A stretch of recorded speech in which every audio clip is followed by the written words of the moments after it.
Hello guys, कैसे हैं आप सब। लास्ट वीडियो में हमने पैराग्राफ और हेडिंग के कुछ एट्रीब्यूट्स को डिस्कस किया था और साथ ही साथ देखा था कि इनलाइन और ब्लॉक एलिमेंट्स में क्या डिफरेंस है। आज हम देखेंगे कि हम किसी भी वेब पेज में किस तरह से इमेज इंसर्ट कर सकते हैं।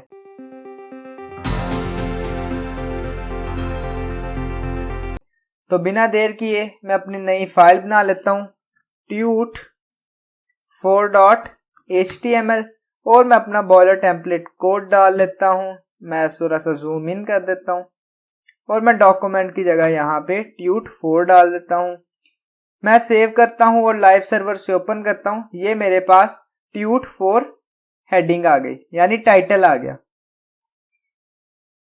इमेज इंसर्ट करने से पहले मैं आपको एक चीज बताना चाहूंगा ब्लॉक एलिमेंट की। मैं अगर यहाँ पे पैराग्राफ का टैग लिखता हूँ और मैं यहाँ पे डमी टेक्स्ट डालता हूँ और मैं इसी को ही कॉपी करता हूँ, ये देख मैंने इसको कॉपी किया, ऐसे नहीं, ऐसे कॉपी करता हूँ मैं इसको और मैं इसको यहाँ पे पेस्ट करता हूँ।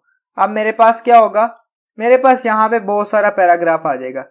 लेकिन अगर मैं इस पैराग्राफ के अंदर ही कोई और ब्लॉक एलिमेंट डाल दूं, जैसे हेडिंग है, हेडिंग हमारे पास एक ब्लॉक एलिमेंट है, तो फिर क्या होगा, यहाँ पे मैं हेलो डाल देता हूँ। अब चूंकि ये ब्लॉक एलिमेंट है तो ये क्या करेगा, अपनी नई लाइन में शिफ्ट हो जाएगा और पूरी लाइन की जगह लेगा। यहां तक पैराग्राफ एक लाइन में आ जाएगा और फिर बाद में कंटिन्यू होगा। चेक करते हैं, ऐसा ही हुआ। ये देखें, यहां तक पैराग्राफ आ गया, लेकिन जैसे ही एक और ब्लॉक एलिमेंट आया वो नई लाइन पे शिफ्ट हो गया, उसने पूरी लाइन की जगह ली और उसके बाद हमारा पैराग्राफ कंटिन्यू हो गया। अब हम देखते हैं कि हम एक वेब पेज में इमेज किस तरह से इंसर्ट कर सकते हैं।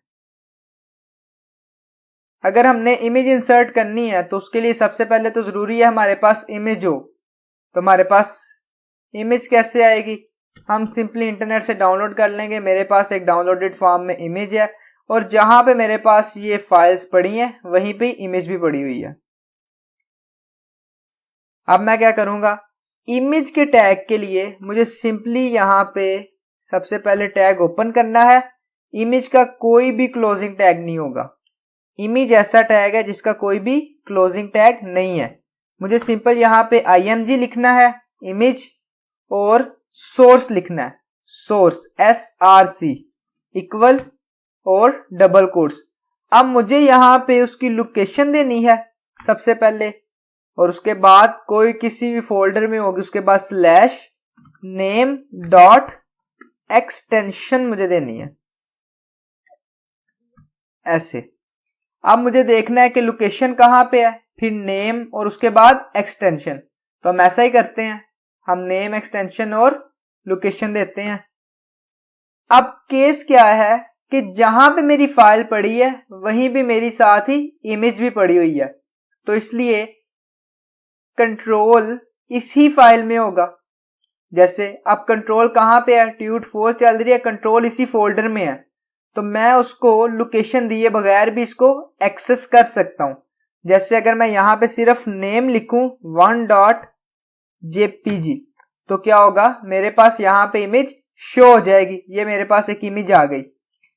लेकिन अगर मेरे पास यहां पे इमेज ना पड़ी होती, मैं यहां पे ऐसा करता हूं, न्यू फोल्डर बनाता हूं पिक्स का और मैं ये इमेज उसके अंदर डाल देता हूं। मैं इसको कट करता हूं, पिक्स में पेस्ट कर देता हूं। अब क्या होगा, अब अगर मैं इस तरह से लिखूंगा तो क्या मेरी इमेज अपेयर होगी, देख लेते हैं। ये मेरी इमेज अपेयर नहीं हुई, इसने एरर दे दिया कि आपकी इमेज अपेयर नहीं हुई। तो इसका क्या सोल्यूशन है, मैंने पहले बताया था, इससे पहले हमें लोकेशन लिखनी पड़ेगी। अब हम देखते हैं कि जहां पे हमारी पहले इमेज पड़ी हुई थी उसी जगह पे मूव करते हैं। सबसे पहले सॉरी, मेरे पास यहाँ पे इमेज पड़ी है ट्यूट्स में। अब देखो कंट्रोल इधर है। अब हमने कंट्रोल को बताना है कि तुमने इस जगह पे मूव करना है कि यहाँ पे हमारे इमेज मिलेगी। अब मैं कंट्रोल को सबसे पहले कहता हूं कि इसी फोल्डर के अंदर तुम्हें एक पिक्स का फोल्डर मिलेगा। मैं जाके कह देता हूं, मैं उसका कहता हूं तुम्हें पिक्स का फोल्डर मिल गया, अब तुम उसके अंदर मूव करो। स्लैश आ गया कि तुमने उसके अंदर मूव करना है। अब वो अंदर चला गया। अब मैं कहता हूं जब इस फोल्डर के अंदर तुम्हें एक 1.jpg इमेज मिलेगी, ये 1.jpg, और उसको एक्सेस कर लो। मैं सेव करता हूं, देखता हूं इमेज मिली, बिल्कुल मिल गई। लेकिन अगर यहां पे भी मैंने एक नया फोल्डर बनाया होता, यहां पे मैं एक इमेजेस का फोल्डर बना देता, अगर मैं इसको कट करके इसमें पेस्ट करता तो फिर क्या होता। अब कंट्रोल कहां पे है, जहां पे ट्यूड की मेरी फाइल पड़ी हुई है। अब मैंने उसको कहा कि ऐसा करो कि तुम्हें जहां पे कंट्रोल है, मैंने कहा कि ट्यूड के फोल्डर में जाओ। अब ट्यूड जहां पे कंट्रोल है वहां पे तुम्हें एक पिक्स का फोल्डर मिलेगा। मैं इसको कहता हूं कि तुम्हें पिक्स का फोल्डर मिल गया, उसमें मूव कर जो। यहां पे मैं स्लैश लगा दूंगा, वो मूव कर गया। अब मैं कहूंगा वहीं भी तुम्हें एक इमेजेस का भी फोल्डर मिलेगा। मैं उसको लिखता हूं इमेजेस का फोल्डर है, उसको भी विजिट करवा दो। कर लिया। अब उसके अंदर तुम्हें एक 1.jpg के नाम से इमेज मिलेगी, उसको तुमने उठा लेना। मैंने लिखा 1.jpg और उसने इमेज को पिक कर लिया। उम्मीद करता हूं कि ये चीज आपको समझ आ गई होगी।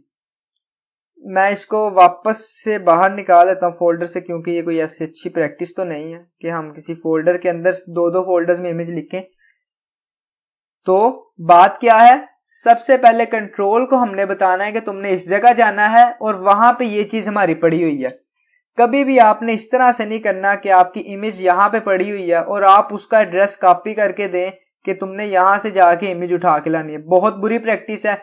इमेज तो आपकी शो हो जाएगी, लेकिन नुकसान क्या होगा, अगर आप एक भी फोल्डर का भी नेम चेंज करेंगे तो जहां जहां पे आपने प्रोजेक्ट्स में यूज किया है वहां वहां पे आपका वो इमेज शो नहीं होगी। और फर्ज करें अगर आपने किसी क्लाइंट को एक इमेज देनी है, एक प्रोजेक्ट देना है, और उसके अंदर आपने अपने कंप्यूटर के लोकेशंस लिखी हैं, तो आपके क्लाइंट के कंप्यूटर में तो वो लोकेशंस नहीं होंगी, तो इसलिए एरर जनरेट हो जाएगा क्लाइंट के पास। इसलिए सबसे अच्छी प्रैक्टिस ये होती है कि आपने जिस फोल्डर में काम करना है, जैसे मैं इस फोल्डर में काम कर रहा हूं इसमें, तो मेरे पास इसी में पिक्स होनी चाहिए ताकि मैं इस पूरे के पूरे फोल्डर को उठा के क्लाइंट को दे दूं और मेरी लोकेशन चेंज ना हो। उम्मीद करता हूं कि आपको ये चीज समझ आ गई होगी। अगर नहीं समझ आई तो वीडियो को वापस बैक करके देखो, जरूर समझ आ जाएगी। और ये समझना बहुत ज्यादा जरूरी है। अब कई बार ऐसा होता है कि हमने एक्सटेंशन गलत लिख दी, फर्ज करते हैं पीएनजी लिख दी, तो मेरे पास इमेज शो नहीं होगी, खाली आइकन होगा। लेकिन मैं चाहता हूं कि मेरे पास आइकन ना शो, यहां पे कुछ लिखा हुआ आ जाए कि कुछ इमेज नहीं फाउंड हुई, कि ये लोगो की इमेज है या कंटेंट की इमेज है। तो उसके लिए हम क्या कर सकते हैं, उसके लिए हमारे पास एक इमेज का एट्रीब्यूट है, उसको हम कहते हैं alt. Alt stands for alternative, कि अगर इमेज ओपन नहीं हुई तो उसकी जगह ये वाली चीज चल जाए। मैं यहां पे लिखूंगा इमेज नॉट फाउंड।